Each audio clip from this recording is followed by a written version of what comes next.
Voter লিষ্টৰ পৰা লাখ লাখ মানুহৰ নাম ডিলেট হ'ল হয় কৰ্তন কৰিছে কেনেকৈ চাব চাই লওক ইয়াৰ বাবে CEO আসাম এইখিনিলৈকে চাৰ্চ কৰিব লাগিব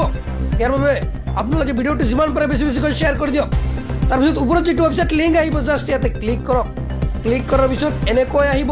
draft PDF electoral rolls for the year 2026 just ইয়াতে ক্লিক কৰিব লাগিব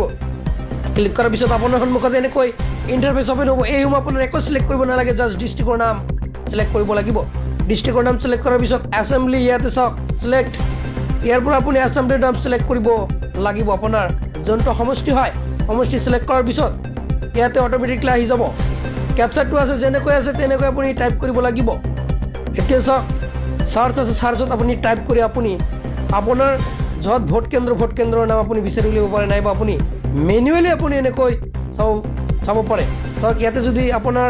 নাথাকে তেনেকৈ নেক্সটত আছে এৰো আইকন আছে তলত হো সাইডত আপুনি তাৰ পৰা আপোনাৰ যি ভোট কেন্দ্ৰৰ নাম বিচাৰি উলিয়াব সাপোজ আপোনাৰ যিটো ভোট কেন্দ্ৰ হয় এইটো টিক মাৰ্ক দিব টিক মাৰ্ক দিয়াৰ পিছত এতিয়া চাওক ক্যাপচাৰটো আগতে ফিল আপ কৰিব পাৰে বা পিছত আপুনি ফিল আপ কৰিব মই টাইপ কৰিছোঁ যেনেকৈ আছে আপোনালোকৰ যেনেকৈ থাকিব তেনেকৈ টাইপ কৰিব টাইপ কৰাৰ পিছত আপোনাৰ ডাউনলোড সিলেক্টেড যিটো PDF এছ লিখা থাকিব ক্লিক কৰিব লাগিব চাওক হো সাইডত জাষ্ট ডাউনলোড PDF সিলেক্টেড PDFত ক্লিক কৰক ক্লিক কৰি দিয়াৰ লগে লগে আপোনাৰ এইটো ডাউনলোড হোৱা ষ্টাৰ্ট হ'ব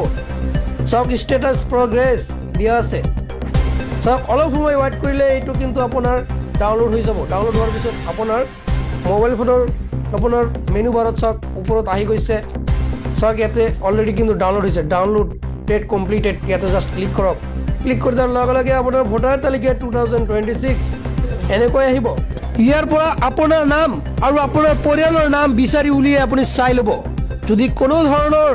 বিসংগতি হৈছে আপোনাৰ যদি নাম ভুল হৈ আছে তেনে ক্ষেত্ৰত আপুনি 22 তাৰিখৰ ভিতৰত বিএলৰ সৈতে যোগাযোগ কৰি কাৰেকশ্যন কৰি লওক অন্যথা কিন্তু মহা বিপদ হ'ব পাৰে সেয়ে পলম নকৰি এতিয়া এইসমূহ কাম কৰি লওক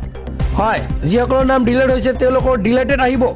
ভিডিঅ'টো যিমান পাৰে বেছি বেছিকৈ শ্বেয়াৰ কৰি দিয়ক কিয়নো অসমৰ সকলোৱে যাতে জানিব পাৰে কি কৰিব লাগিব তাৰ বাবে আপোনালোকে ভিডিঅ'টো শ্বেয়াৰ কৰক আজি এইকেইটা আছিল দিবলগীয়া গুৰুত্বপূৰ্ণ আপডেট আজিলৈ মানে ধন্যবাদ।